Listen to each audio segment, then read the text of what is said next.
सास जैसा पति। कई औरतों की ख्वाहिश होती है कि वो सिर्फ अपने पति के साथ रहे, क्योंकि सास की झिक झिक किसे पसंद है। एकता की सास साथ नहीं रहती, सिर्फ पति और वो। लेकिन क्या है एकता की जिंदगी बिना सास के? देखिए। अरे अरे एकता, क्या है? रोज लेट उठती हो, कभी तो वक्त पर उठा करो। हाँ, लेकिन उठना क्यों है वक्त पर? 8 बजे तो उठ जाती हूँ मैं। देखो एकता, ये नहीं चलेगा। सुबह 6 बजे उठा करो। खाने में थोड़ी वैरायटी बनाओ और घर को साफ सुथरा रखो ना। अरे अरे अरे, जो मुंह में आ रहा है बोले जा रहे हो। क्या मेरा घर गंदा रहता है? कितना साफ रखती हूँ। खाने में भी हमेशा मैंने अच्छी चीजें बनाई हैं। और फिर ये 6 बजे उठने की जिद क्यों? देखो, मैं नहीं जानता, बस 7 बजे तक घर के मंदिर में दिया जल जाना चाहिए। एकता बेचारी करती भी क्या, पति की बात माननी भी तो जरूरी होती है। एक दिन एकता सुबह पूजा करके पति को प्रसाद देने कमरे में जाती है, तो पति अपनी माँ से फोन पर बात कर रहा है। हाँ माँ, मैंने तो साफ बोल दिया, सुबह 6 बजे उठना है, नहा कर ही किचन में जाना है और 7 बजे तक मंदिर में दिया जल जाना चाहिए। आ रही होगी चाय लेकर। चलिए मैं रखता हूँ माँ, बाय। बेचारी एकता ने पति का ये रूप तो सोचा ही नहीं था। वो पति से कहती है, सुनिए, अब सारा काम हो चुका है घर पर, क्या करूं? मुझे कुछ देर के लिए मेरी सहेली सौम्या, उसके घर छोड़ दीजिए। अरे कैसी बात करती हो कि घर पर कुछ काम करने को नहीं है? होली आ रही है, बाजार से आलू ले आओ, पापड़ बनाओ, नमकीन बनाओ, दही बड़े बनाओ। सब कुछ आज ही बनाना है? अरे अब मन कर रहा है कि सहेली के घर जाऊं तो जाऊंगी ना मैं। आप नहीं ले जाएंगे तो कैब से चली जाऊंगी। अरे अरे, ये क्या बात होती है? चलो ले जाता हूँ तुम्हें, तैयार हो जाओ जल्दी से। कैब की धमकी तो ऐसे दे रही हो जैसे माँ ने दरवाजे में कैब खड़ी कर रखी हो, विथ ड्राइवर। बढ़िया आई कैब वाली। हाय रे एकता की किस्मत। वो सोचती है कि सास साथ नहीं है, लेकिन पति के हाव भाव किसी अक्कड़ू सास से कम ही नहीं है।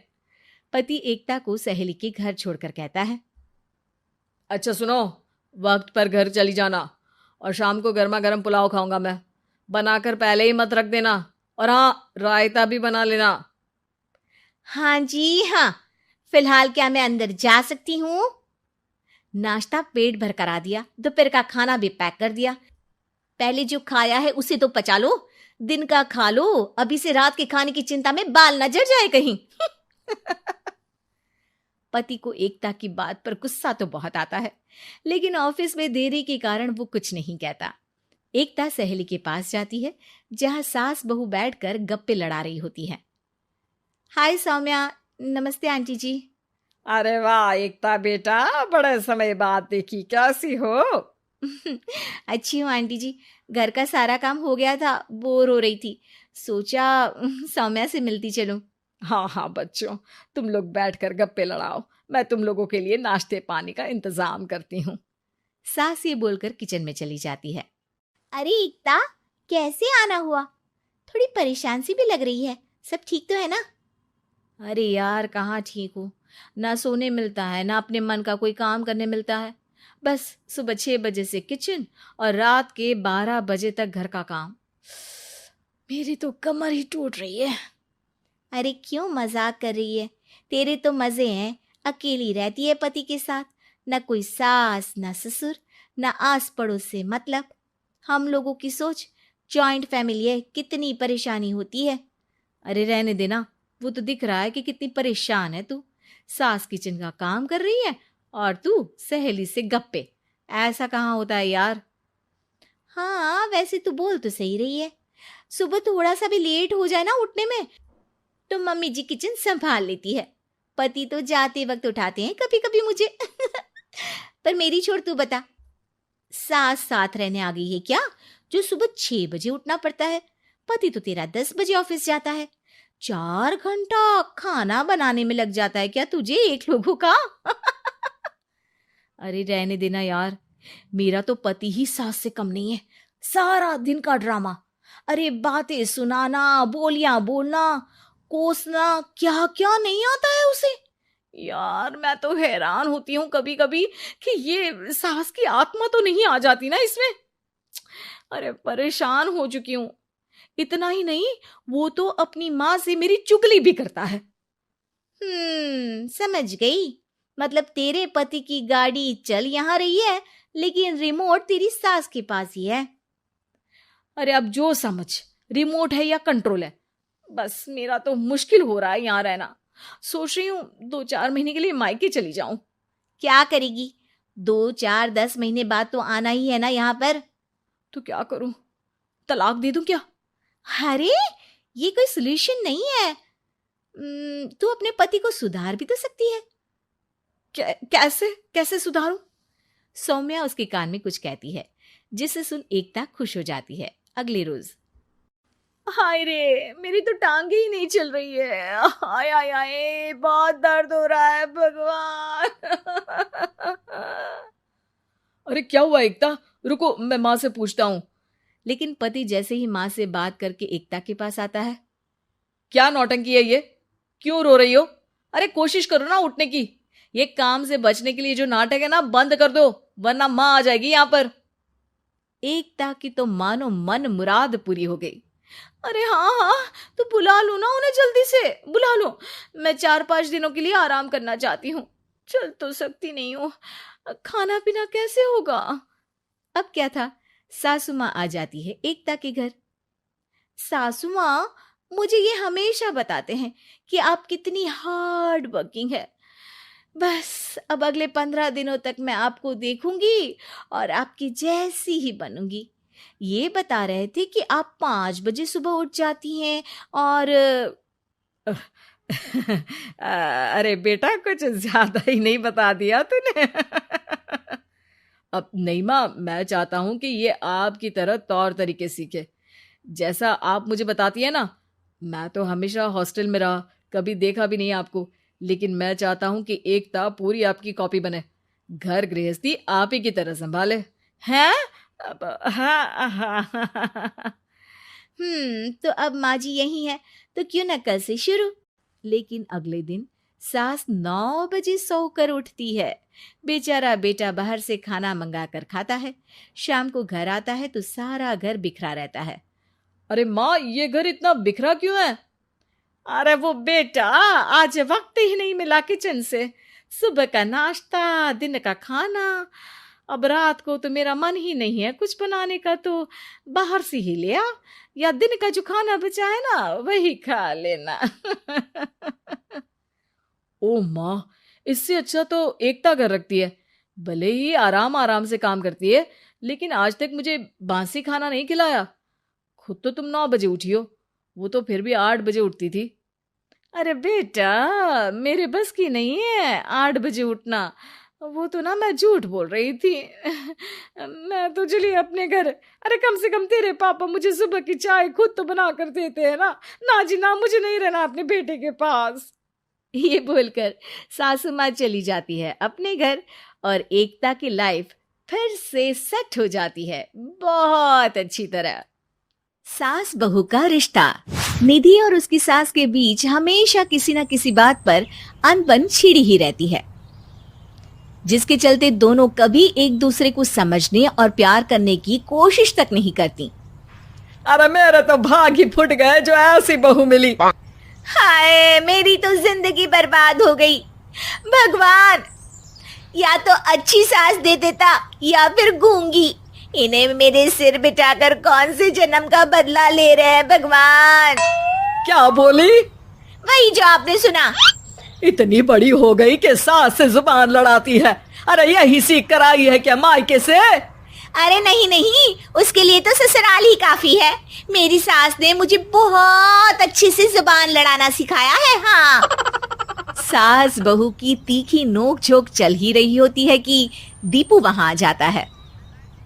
रिश्ता करते हुए पति पत्नी की जगह सास बहू की कुंडली मिलानी चाहिए, क्योंकि अगर सास बहू का रिश्ता अच्छा नहीं तो उनका पता नहीं, पर पति की जिंदगी तो पक्का झंड है। मुझे अपने सामने कोई झगड़ा नहीं चाहिए, बस करो दोनों। दोनों शांत होकर अपने अपने काम में बिजी हो जाती हैं। दीपू ऑफिस चला जाता है, जिसके थोड़ी ही देर में दीपू की बहन कल्पना का फोन आता है। अरे कैसी है रे बेटा? ससुराल में सब बढ़िया है ना? कोई तुझे परेशान तो नहीं करता? सास की बात सुनकर पास खड़ी निधि हंसकर कहती है, अरे वाह रे ऊपर वाले, खुद बहू को शांति से सांस भी नहीं लेने देती और बेटी से पूछ रही है कोई परेशान तो नहीं करता। अरे मेरी बेटी तुम्हारी तरह नाकारा और बदतमीज नहीं है, इसलिए उससे पूछना बनता है। तो उनकी सास भी आपकी तरह नहीं होगी, इसीलिए उन्होंने कुछ बोला नहीं। और इसी के साथ एक बार फिर दोनों सास बहू के बीच तानों का युद्ध शुरू हो जाता है। फिर कल्पना कुछ देर तक तो फोन पर सुनती रहती है, पर जब दोनों चुप होने का नाम तक नहीं लेती तो वो चिल्लाते हुए बीच में बोलती है, अरे बस करो, यह फोन कान पर लगाए जब मुझसे आप दोनों की बातें सुनी नहीं जा रही तो मेरा बेचारा भाई न जाने किस हाल में होगा। अरे ये सब तेरी भाभी की वजह से है बेटा। तो माँ आप भी कुछ कम नहीं है, आप दोनों को ही अपना रिश्ता सुधारने की जरूरत है। मैं एक बाबा को जानती हूँ जो रिश्ते सुधारने में एक्सपर्ट है, आप दोनों उनके पास जाइए। ना जी ना, मैं ऐसे ढोंगी बाबा में नहीं मानती। देखा, कहा था ना। अरे ये तो हमारे घर में शांति चाहती ही नहीं है। भाभी एक बार ट्राई करके तो देख लो। इस पर निधि मान जाती है और अगले ही दिन दीपू के ऑफिस जाने के बाद दोनों बाबा के पास पहुंच जाती हैं। सास बहू के बीच रिश्ता कुछ ज्यादा खास नहीं है, हर समय तू मैं चलती रहती है। हाँ जी हाँ, बिल्कुल सही, आप तो बहुत ज्ञानी है बाबा जी। तो उपाय सुनो, बहू को साफ और सच्चे मन के साथ सास को 12 लाल और 12 हरी चूड़ियां भेंट करनी है, मतभेद अपने आप कम हो जाएंगे। बाबा का उपाय सुन अगले दिन निधि सास को चूड़ियां भेंट कर देती है, लेकिन इससे भी उन दोनों के बीच कुछ सही नहीं होता। अरे पक्का इसने ही किलस कर चूड़ियां दी होंगी, तभी कुछ नहीं हुआ। दोनों दोबारा बाबा के पास जाती हैं। कुछ नहीं होता। तो दूसरा उपाय सुनो, सुबह सूरज निकलने से पहले ही घर की सफाई कर सारा कूड़ा घर से बाहर कर ठंडे पानी से स्नान करना है, इससे दोनों के बीच रिश्ते अच्छे हो जाएंगे। अरे इतनी जल्दी मम्मी जी ही उठ सकती हैं, ये आपको ही करना पड़ेगा, मैं अकेली तो लड़ाइयाँ नहीं करती ना। बाबा का उपाय मानते हुए अगली सुबह से सास जल्दी उठ सूरज निकलने से पहले घर की सफाई कर ठंडे पानी से नहाने लगती है। ये सब कुछ दिन तक चलता है, जिससे अभी भी दोनों के रिश्ते तो नहीं सुधरते, पर सास की तबीयत खराब होने लगती है। अब लगता है आपने मन से काम नहीं किया होगा, तभी तो रिश्ता वैसा का वैसा पड़ा है और तबीयत खराब हो गई। अरे सही कहती थी तुम, कल मुहा ढोंगी बाबा। देर आए पर दुरुस्त आए, चलो आराम करो आप। अब निधि बाकी काम छोड़ सास की सेवा करने लगती है। अपनी पत्नी और माँ में ऐसा बदलाव देख दीपू बिल्कुल हैरान रह जाता है। अरे कहीं बाबा ने कोई जादू टोना तो नहीं कर दिया? मेरी माँ और पत्नी इतना घुल मिल कर तो नहीं रहती। ओहो सरकज़म। बस बस अब जाओ और अपना काम खुद कर लो, मुझे मम्मी जी का ख्याल रखना है। निधि की बात सुन हैरान दीपू बस उन्हें देखता रह जाता है और निधि सास का ध्यान रखने में लगी रहती है। इसी तरह दिन बीतते हैं और निधि आधे से ज्यादा समय सास के साथ बिताने लगती है, जिस वजह से उन दोनों का रिश्ता पहले से अच्छा होने लगता है और वो एक दूसरे को समझने लगती है। बहू, मैं सोचती हूँ एक बार उसे ढोंगी बाबा के पास जाना चाहिए, उसे सबक सिखाने के लिए। अरे पर मम्मी जी उसकी क्या जरूरत है, हमारे घर में सब ठीक है, फिर वो कुछ भी करे हमें उससे क्या। दोनों के बीच ये बात हो ही रही होती है कि तभी बाबा कल्पना के साथ उनके घर आ जाते हैं। माँ, बाबा आप दोनों से मिलना चाहते थे, इसलिए मैं उन्हें यहाँ ले आई। अरे पर हमें इस ढोंगी बाबा से नहीं मिलना। हाँ, मेरी बहू बिल्कुल सही कह रही है। जो कुछ समय पहले एक दूसरे को मारने को चलती थी, आज एक ही लय में बात कर रही है। आपको अपने रिश्ते के लिए किसी बाबा के नहीं, अपने आप की जरूरत होती है। रिश्ता सुधारने के लिए जरूरी है कि सास बहू को अपनी बेटी और बहू सास को अपनी माँ जैसा समझे और प्यार दे। उपाय तो बस एक तरीका है लोगों को समझाने का कि असली उपाय उनके पास ही है, आपको बस उन्हें समझना है।